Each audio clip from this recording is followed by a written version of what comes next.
नमस्कार, आप देख रहे हैं न्यूज़ स्टेट का डिजिटल प्लेटफॉर्म और मैं हूं आपके साथ प्रद्युम्न शर्मा। उत्तर प्रदेश में उपचुनाव के लिए लगातार बिगुल बज चुका है, यानी कि उपचुनाव को लेकर तैयारी लगातार चल रही है। चाहे बीजेपी की बात कर लें या फिर कांग्रेस की बात कर लें, आम आदमी पार्टी सहित समाजवादी पार्टी भी इन उपचुनावों को लेकर लगातार पूरी तैयारी कर रही है। लेकिन आज हम बात करेंगे गाजियाबाद सीट के बारे में। दरअसल गाजियाबाद सीट को लेकर लगातार चर्चा इसलिए गर्म है क्योंकि इस सीट पर भारतीय जनता पार्टी का बहुत लंबे समय से कब्जा रहा है। लगभग 10 साल तक बीजेपी ने इस सीट पर राज किया है, लेकिन अब उपचुनाव इस सीट पर होने हैं, तो उपचुनाव में क्या समीकरण बन सकते हैं, क्या स्थिति बन सकती है, ये जरूर देखने वाली बात रहेगी। लेकिन जो स्थिति अभी सामने आ रही है वो कहीं ना कहीं लोकसभा के जो परिणाम जिस तरीके से सामने आए उसके बाद बीजेपी कहीं ना कहीं तमाम चीजों पर सोचने के लिए काफी मजबूर हो चुकी है। क्योंकि हाल ही में जिस तरीके से लोकसभा के परिणाम सामने आते हैं बीजेपी को एक बड़ा झटका लगता है। अब वही परिणाम का रिजल्ट लोकसभा में सामने ना आ जाए, यानी कि माफ कीजिए उपचुनाव में सामने ना आ जाए, उसको लेकर बीजेपी लगातार तैयारी कर रही है। मैं आपको एक और जानकारी दे देता हूं कि अब बीजेपी लगातार काफी सक्रिय हो चुकी है। सीएम योगी गाजियाबाद का दौरा कर रहे हैं, अयोध्या का दौरा कर रहे हैं, लगातार तैयारियां चल रही हैं।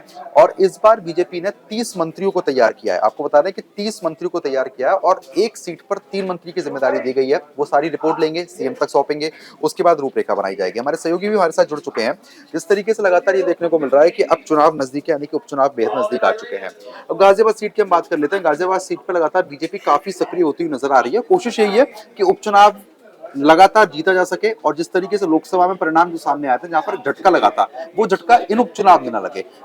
जी, निश्चित तौर पे जिस प्रकार से सीएम योगी का जनसभा लगातार उपचुनाव वाली सीटों पे हो रहा है, उस हिसाब से देखिए तो बीजेपी इसको साख का विषय बना ली है। अभी आप देखिए कि आज जिस प्रकार से दौरा है सीएम योगी का, उसको लेकर चाक चौबंद किस हिसाब से पुलिस व्यवस्था से लेकर सारी चीज़। एक चीज़ जो निकल कर सबसे बड़ी चीज़ें आ रही है, जो पेरेंट्स अकेडमी एसोसिएशन के अध्यक्ष हैं, उनको हाउस अरेस्ट कर लिया गया है। फीस वृद्धि को स्कूलों में फीस वृद्धि को मामले को लेकर जिस प्रकार से मुखर होकर ये एसोसिएशन बात कर रहा था, इन लोग कहीं न कहीं पुलिस महकमे को इस बात का डर था कि कहीं ये विरोध प्रदर्शन न कर दे सीएम के कार्यक्रम को लेकर। लेकिन चीजें अब उनको हाउस अरेस्ट कर ली गई, चीजें सारी काबू में हैं। हम बात करें अगर बीजेपी के नजरिए से, तो बीजेपी गाजियाबाद सीट पे खुद को बहुत सहज महसूस करती रही है अभी तक के जो भी चुनाव होते रहे हैं। एक अपडेट जो अभी तक सामने जो सूत्रीय हवाले से खबर आ रही है कि राजनाथ सिंह के जो छोटे बेटे हैं नीरज सिंह, बीजेपी उन पे दाव आजमा सकती है। जिस प्रकार से ये सीट खाली हुई है, राजनाथ सिंह पहले इस सीट की नुमाइंदगी कर चुके हैं, लोकसभा सांसद रह चुके हैं, बड़े मार्जिन से जीतते हुए आते रहे हैं। तो उस हिसाब से नीरज सिंह को लेकर एक अटकलें लगाई जा रही हैं। हो सकता है कि नीरज सिंह इस सीट से आ सकते हैं चुनाव में। फिलहाल जिस हिसाब से समीकरण है इस सीट का, शाक्य बाहुल्य सीट है, बनिया बाहुल्य सीट है, यहाँ दलितों की भी अच्छी तादाद है, ब्राह्मण भी अच्छी खासी संख्या है ब्राह्मणों की। बिल्कुल। तो ये सीट बीजेपी के अनुकूल मानी जा रही है। हालांकि कांग्रेस की तरफ से भी कई प्रकार के अटकलें लगाई जा रही हैं। कहीं कोई कह रहा है डॉली शर्मा को फिर से कांग्रेस ला सकती है, जिस प्रकार से लोकसभा चुनाव में। लेकिन गाजियाबाद सीट पर बीजेपी का ये कहा जाता है कि बीजेपी ने कई साल कब्जा करके रखा है, हाँ, यानी कि उनका एक तरीके से गढ़ बोल सकते हैं। हाँ, बोल अब उस सकते गढ़ को भेज सकती है और हैं। हाँ, पार्टियां। देखिए जिस हिसाब से नतीजों में बदलाव आया है, अगर आप अतुल गर्ग की ही बात करें जो 2 बार से विधायक थे उस सीट से, आप देखिए कि उनकी जो जीत की मार्जिन थी उसमें लगातार गिरावट ही देखने को मिले हैं। तो ऐसे में बीजेपी चाहती है कि कुछ उससे इतर सीट है, जैसे राजनाथ सिंह के बेटे की मैं नीरज सिंह की बात कर रहा था। तो नोएडा से उनके बड़े बेटे जो विधायक है पंकज, तो कहीं न कहीं राजनाथ सिंह चाहते हैं कि या बीजेपी चाहती है, ये यूँ कहें कि बीजेपी चाहती है कि उस सीट पे वो फैक्टर इस्तेमाल किया जाए जो जिताऊ हो। बीजेपी हर सीट पे अब देखिए जिस प्रकार से सुनील बंसल को इस सीट की जिम्मेदारी दी गई है, संगठनात्मक उनको बहुत बड़ा अनुभव है, तो इस हिसाब से बीजेपी चाहती है कि जो भी उम्मीदवार आए वो जिताऊ उम्मीदवार आए। तो इसकी वजह से ये सीट बड़ा महत्वपूर्ण हो जाता है बीजेपी के लिए। एक तो यूँ कहें कि गढ़ भी रहा है, तो गढ़ को बचाना सबसे बड़ी चीजें हो जाती हैं सामने निकल कर जो आती हैं। तो ऐसे देखा जाए तो बीजेपी इस सीट को लेकर बहुत लेकिन आप जिस तरीके से बता रहे हैं कि तैयारी चल रही है, लोकसभा में पूरी तैयारी थी, तमाम दौरे हुए थे, लेकिन लोकसभा के जो रिजल्ट आए वो काफी अलग आए थे। देखिए आपने जब देखा होगा कि जब भारतीय जनता पार्टी लखनऊ में मंथन कर रही थी अपने हाथ में, तो उसमें कई चीजें सामने निकल गई थी। जेपी नड्डा कह रहे थे कि हम विपक्ष के उस भ्रम को नहीं जनता को समझा पाए जो भ्रम विपक्ष के द्वारा फैलाया गया था। योगी आदित्यनाथ ने कहा कि हम अति आत्मविश्वास में चुनाव हार गए। हालांकि बाद में कई सहयोगी पार्टियों जैसे संजय निषाद ने कहा कि मुख्यमंत्री सही कह रहे थे कि हम अति आत्मविश्वास में आके हमें लगा कि राम मंदिर का शिलान्यास हो जाने के बाद चीजें उस हिसाब से हमारे पक्ष में आ रही हैं। सुहेलदेव समाज पार्टी के जो राष्ट्रीय अध्यक्ष हैं ओम प्रकाश राजभर भी सुर में सुर मिलाते नजर आए। ऐसी चीजें देखी जाए तो फिर एक उनका बयान आया था किशोर प्रसाद मौर्य का जो संगठन बनाम सरकार इस समय बहुत रहा। उन्होंने कहा कि जो दर्द आपका है वो दर्द हमारा। तो कहीं ना कहीं हार का ठीकरा लोग अपने स्तर से लोगों पे फोड़ना शुरू कर दिए थे, लेकिन जो अभी तक के जो रुझान सामने आ रहे हैं, ऐसे जो राजनीतिक एक्सपर्ट की जो राय है, उनका भी ऐसा मानना है कि कहीं ना कहीं बीजेपी अति आत्मविश्वास में आ गई थी प्राण प्रतिष्ठा के बाद, राम मंदिर के प्राण प्रतिष्ठा के बाद बीजेपी अति आत्मविश्वास में आ गई थी। इसी को लेकर सबसे ज्यादा बात अभी लोकसभा चुनाव के हार के बाद सबसे ज्यादा अगर बात किस सीट की हुई तो अयोध्या सीट की हुई। लेकिन अब वो एक अलग पहलू था लोकसभा, लेकिन अब जो हमारे दर्शकों को आप एक बार ये जानकारी दीजिए कि जो 10 विधानसभा उपचुनाव जो होने हैं, वो उन उपचुनाव को लेकर बीजेपी की तरफ से रणनीति क्या बनाई जा रही है? क्योंकि देखिए, एक रणनीति तो ये है कि 30 मंत्री की फाइनलिस्ट हो गई, जो कि एक सीट पर 3 मंत्री रहने जा रहे हैं। इसके अलावा किस तरीके से रूपरेखा बनेगी? देखिए, बीजेपी जिस हिसाब से चीजों को गढ़ना चाहती है, बीजेपी सबसे बड़ी बात ये कि बीजेपी सबसे पहली बड़ी बात है कि बीजेपी अपने सहयोगी दलों पर उस हिसाब से भरोसा नहीं करना चाहती। अगर हम बात करें तो बीजेपी चाहती है कि 9 सीटों पर बीजेपी स्वयं उपचुनाव लड़े। बीजेपी किसी प्रकार का रिस्क नहीं लेना चाहती, क्योंकि बीजेपी से एज ए सेमीफाइनल की तरह चुनाव देख रही है, 2027 से सेमीफाइनल के तौर पर चुनाव देख रही है। एक सीट की हम बात करें तो बीजेपी ना निषाद पार्टी की तरफ देख रही है, ना सुहेलदेव समाज पार्टी की तरफ देख, ना अनुप्रिया की अपना दल की तरफ देख रही है। वो देख भी रही है तो रालोद की तरफ देख रही है, या तो वो खैर की सीट हो सकती है या तो वो मीरापुर की सीट हो सकती है। बीजेपी ने जिस हिसाब से अभी अपने 30 मंत्रियों को लगाया है इन सीटों पर, उसमें आप देखिए कि जो टिकट बंटवारे की जो बातें चल रही है शीर्ष नेतृत्व की तरफ से, उसमें यह है कि जो मंत्री लगाए गए हैं, जिनकी ड्यूटी लगाई गई है, उनसे भी एक फीडबैक लिया जा रहा है प्रत्याशियों का, उनको भी फील्ड में भेजा जा रहा है कि आप उन प्रत्याशियों का ही चयन करें जो जिताऊ हो, जिनका क्षेत्र में प्रभाव हो, जिनका जातीय एंगल बैठता हो। तो इन सारे एंगल को ध्यान में रखते हुए बीजेपी एक जिताऊ उम्मीदवार की तरफ देख रही है। तो कहीं ना कहीं जो लोकसभा में कमी रह गई थी, उसको यहाँ पूरा किया जाएगा। जैसे जो लोकसभा में सोच तो थी लेकिन इम्प्लीमेंट नहीं कर पाई थी बीजेपी, वो इस उपचुनाव में बीजेपी इम्प्लीमेंट करना चाहती है कि हम उस प्रत्याशी का चयन करें जिसका एक जन समर्थन हो, जिसका जातीय एंगल इसका रुतबा हो और उससे चुनाव जीता जा सके, कुल मिलाकर ये है। लेकिन प्रत्याशी कुछ नाम पर कुछ डिस्कशन हुआ है, कुछ फाइनल हुआ है, कुछ सूत्रों के हवाले से खबर? सूत्रों के हवाले से खबर मिल रही है कि बीजेपी लगातार, आप देखिए कि जब से अभी चुनाव का सुगबुगाहट बस है, ऐलान तारीखों का ऐलान नहीं हुआ, लेकिन जिस हिसाब से प्रदेश की राजधानी लखनऊ में एक मीटिंगों का दौर चल रहा है, चाहे वो समाजवादी पार्टी की हो, चाहे वो भारतीय जनता पार्टी की तरफ से हो, जिस हिसाब से मीटिंगों का दौर चल रहा है, उससे एक चीज निकल के सामने आ रही है कि पार्टियां इस चुनाव को लेकर बहुत अपने स्तर से तैयारी को बहुत मजबूत कर चुकी हैं। यूपी में भले 10 ही सीटों पर उपचुनाव होने को है, लेकिन मुझे लगता है कि कई राज्यों के विधानसभा चुनाव से ज्यादा हलचल यूपी की राजनीति में इस समय, क्योंकि अगर सियासत की लिहाज से देखें तो यूपी सबसे महत्वपूर्ण राज्य है। तो हर पार्टी चाहती है कि इसे अपने तरीके से गढ़ लें, इसे अपने तरीके से साध लें। हो सकता है कि इसके बाद अभी आप देखिएगा कि स्थानीय निकाय, जो पंचायत निकाय के चुनाव है, वो सारी चुनावें आने वाली हैं, चाहे जिला पंचायत सदस्य के चुनाव की बात कर लें या ब्लॉक प्रमुख के चुनाव की बात कर लें, तो पार्टियां एक तरह से वो भी चाहती हैं कि कहीं ना कहीं अपने हिसाब से कोटी सेट करने में लगी हुई। चलो ठीक है, बहुत बहुत शुक्रिया आपका हमारे साथ जुड़े, आपने जानकारी दी। तो फिलहाल देखिए, जिस तरीके से हमें जानकारी प्राप्त हुई कि कहीं ना कहीं 10 पर उपचुनाव होने हैं, उपचुनाव को लेकर तैयारी लगातार चल रही है। आपको अब ये भी बता रहे हैं कि 30 मंत्रियों की नाम फाइनल हुए हैं, जो कि एक मंत्री माफ कीजिए 3 मंत्री जो हैं वो एक सीट पर रहने जा रहे हैं। अब एक सीट को लेकर ये तीन मंत्री जो है पूरी तैयारी करेंगे, उसकी रिपोर्ट बनाएंगे। रिपोर्ट बनाने के बाद ये रिपोर्ट जो है वो मुख्यमंत्री तक पहुंचाई जाएगी, उसके आधार पर तैयारी चलेगी। अब हमारे वरिष्ठ सहयोगी भी हमारे साथ जुड़ चुके हैं।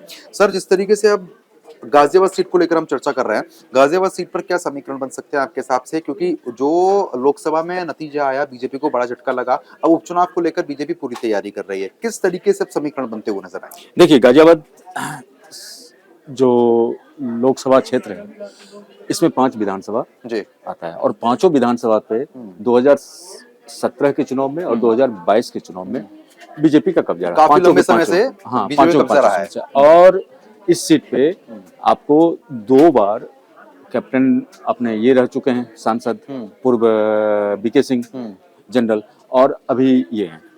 तो समस्या ये यहाँ पे ये है, बीजेपी की मुश्किलें इस सीट को लेके, जो बीजेपी यहाँ पे लगातार जो तीसरे, अगर ये चुनाव बीजेपी यहाँ से विधान सदर से जीतती है तो ये हैट्रिक होगा जी। और 20 साल से यहाँ कांग्रेस की वापसी की राह देख रही है। ये एक ऐसी सदर सीट, एक ऐसी सीट है जिसकी संभावना है जिससे कांग्रेस चुनाव लड़े। कांग्रेस को जो इंडिया गठबंधन है अखिलेश और राहुल गांधी का, जिस तरह से, तो कांग्रेस 10 में से 4 सीट मांग रही है। खबरें ऐसी आ रही है जो 3 सीट इनको मिलेगा, तो उसमें से गाजियाबाद सीट है। गाजियाबाद सीट का अगर ऐसे नॉर्मल अगर हम उसका देखते हैं तो गाजियाबाद सीट पे बीजेपी का एक तरह से यहाँ पे कब्जा रहा है और यहाँ पे वैश्य समुदाय के लोग, कारोबारी और बिजनेस कारोबारी बिजनेस क्लास के लोग, नौकरी पेशा के लोग रहते हैं, जो आमतौर पे बीजेपी के कोर वोटर माने जाते हैं। ठीक है। लेकिन इस लोकसभा चुनाव में जो हमने देखा, जो जीत का जो ग्राफ था वो ग्राफ घटा बीके सिंह के जाने के बाद। बीके सिंह को जब टिकट नहीं मिला, तो अब ये समस्या ये है यहाँ से बीजेपी के सामने, जो उस सीट पे क्या उसका असर सदर सीट पे का जो चुनाव हो रहा है उपचुनाव पे पड़ेगा। तो इसलिए सीएम योगी के पास और बीजेपी 10 में से 10 सीट जो है उस पे चुनाव लड़ना चाहती है। 10 सीट पे अपने सहयोगियों को भी नहीं देना चाहती है, क्योंकि उनके जो अग्नि परीक्षा है ये।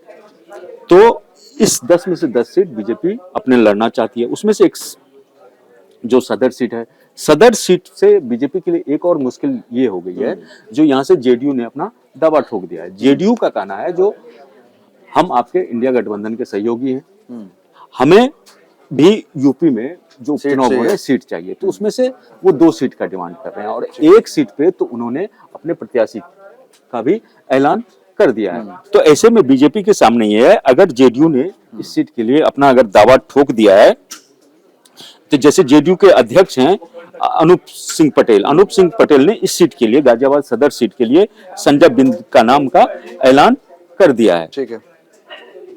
अब ये इस सीट के लिए है, जो पिछले चुनाव में डॉली शर्मा को जो लोकसभा चुनाव था उसमें 7,30,000 से ज्यादा वोट मिले थे। हालांकि जो ये हैं अतुल गर्ग हैं वो तकरीबन 3 लाख मार्जिन से वो जीते। लेकिन यहाँ पे ये अगर है, जो अगर कांग्रेस का ये रणनीति है इस सीट के लिए, जो वो डॉली शर्मा को इस सीट से उतारना चाहती है कांग्रेस। लेकिन हालांकि अभी जो खबरें आ रही है डॉली शर्मा उसके लिए मना कर रही हैं कि वो नहीं। लेकिन खास बात सर ये भी है कि जब लोकसभा चुनाव हुए थे तो कहीं ना कहीं बाद में ये बात निकल कर सामने आई थी कि सही तरीके से हमने निर्णय नहीं लिया। जो प्रत्याशी हमने उतारे वो कार्यकर्ताओं से नाराज चल रहे थे, इसकी वजह से कहीं ना कहीं हमें बड़ा झटका लगा है। अब उससे सीख लेकर उपचुनाव में प्रत्याशियों का चयन सही तरीके से होगा, एकदम सही तरीके से। जैसे आज देखिए, आज जो इनके योगी आदित्यनाथ जो बैठक थी, इसमें से 4 केंद्रीय मंत्री थे और 4 योगी सरकार के मंत्री थे। मतलब सीएम योगी तो थे ही, उनके 4 मंत्री उनके साथ थे। जो अतुल गर्ग हैं आपको सांसद वो थे, पूर्व सांसद बीके सिंह भी मीटिंग में शामिल हुए थे। उसके बाद से 250 लोग, अन्य जो लोग हैं जो यहाँ के लोकल स्तर पे जो काम करते हैं, लोकल स्तर पे जो नेता हैं, है ना, डिफरेंट ऑर्गेनाइजेशन को जो संभाल रहे हैं, उन लोगों की 250 लोगों की टीम के साथ योगी आदित्यनाथ इस पे विचार कर रहे हैं, जो यहाँ के कौन प्रत्याशी होगा, हमारी रणनीति क्या होगी, हम कैसे बूथ मैनेजमेंट करेंगे, हम एक जो व्यक्ति है उसको घर से हम कैसे वोट के लिए निकालें। क्योंकि कई बार देखा जाता है जो शहरी क्षेत्र होने के कारण, सदर सीट शहरी क्षेत्र है, तो शहरी सीट होने के कारण लोग घर से वोट डालने के लिए उनका तो माहौल रहता है, जब मुझे इनको वोट करना है। जो ग्रामीण क्षेत्र है उनमें नहीं हो पाता। हाँ, तो वो क्या, वो घर से निकलना उसको छुट्टी के रूप में एंजॉय करते। तो बीजेपी की कोशिश ये है, जो गाजियाबाद सीट पे जो सदर सीट है उस पर अगर उपचुनाव होगा तो कैसे हम लोगों को घर से बाहर निकाले। और उनके सामने एक चुनौती जो सबसे बड़ी है, अगर डॉली शर्मा यहाँ से लोक विधानसभा चुनाव अगर लड़ती हैं तो उनकी भी क्षेत्र में लोकप्रियता अच्छी है। तो उनके सामने ऐसे एक नेता को उतारा जाए जो इलाके से परिचित हो, इलाके का हो, उस पे ऐसा ना हो जो बाहरी का उस पे ठप्पा टैग लग जाए। तो इसलिए बीजेपी के सामने सदर सीट को लेकर चुनौती है। देखते हैं उस चुनौती से कैसे गुजरते हैं, निपटते हैं। दूसरा ये है, जो ये एक ऐसा सीट है जहां की इंडिया गठबंधन में भी सीट को लेके घमासान मचाए। जैसे हमने चर्चा भी की, जो बीजेपी में एनडीए गठबंधन में जेडीयू ने सीट पे दावा ठोक दिया है, उसी तरह से इस सीट पे अगर 2022 की हम अगर बात करें तो इसमें सीट पे जो कांग्रेस के प्रत्याशी था, कांग्रेस का प्रत्याशी वो चौथे स्थान पे था, जबकि दूसरे स्थान पे जो मुकाबला हुआ था अतुल गर्ग का, वो समाजवादी पार्टी के प्रत्याशी के साथ हुआ था और वो तकरीबन 1,00,000 वोट से अतुल गर्ग जीते थे। तो इसलिए यहाँ चुनौती है। लेकिन बीजेपी को आप जानते हैं जो किस तरह से वो बूथ मैनेजमेंट और किस तरह से उनका ये होता है। अब देखिए चुनाव की तारीख का भी अभी ऐलान नहीं हुआ, लेकिन सीएम योगी दौरा कर रहे हैं, पूरे इलाके का जायजा ले रहे हैं और एक सीट का आकलन वो रख रहे हैं। ठीक है, चलिए बहुत बहुत शुक्रिया आपका। तो फिलहाल जिस तरीके से आपने देखा, जहाँ पर आपको बता दें कि अब इन 10 सीटों को लेकर लगातार तैयारी है, लेकिन गाजियाबाद सीट के बारे में इस तरीके से हमारे बड़े सहयोगी ने बताया कि अब पूरा समीकरण जो है वो सचकर तैयार हो चुका है, बस इंतजार चुनाव का है। अब देखने वाली चुनाव बात के ये साथ साथ होगी, बीजेपी किस प्रत्याशी का नाम बिल्कुल करना प्रत्याशी का नाम भी काफी महत्वपूर्ण हो जाता है कि कौन सा प्रत्याशी यहाँ पर उतारा जाएगा। प्रत्याशी के आधार पर बहुत कुछ चीजें डिपेंड हो जाती है। तो फिलहाल अभी के लिए सिर्फ इतना ही, लेकिन ज्यादा खबरों के लिए न्यूज स्टेट का डिजिटल प्लेटफॉर्म आप जरूर देखते रहें। न्यूज नेशन अब व्हाट्सएप पर खबरों के ताजा अपडेट के लिए न्यूज नेशन के इस क्यूआर कोड को स्कैन करें।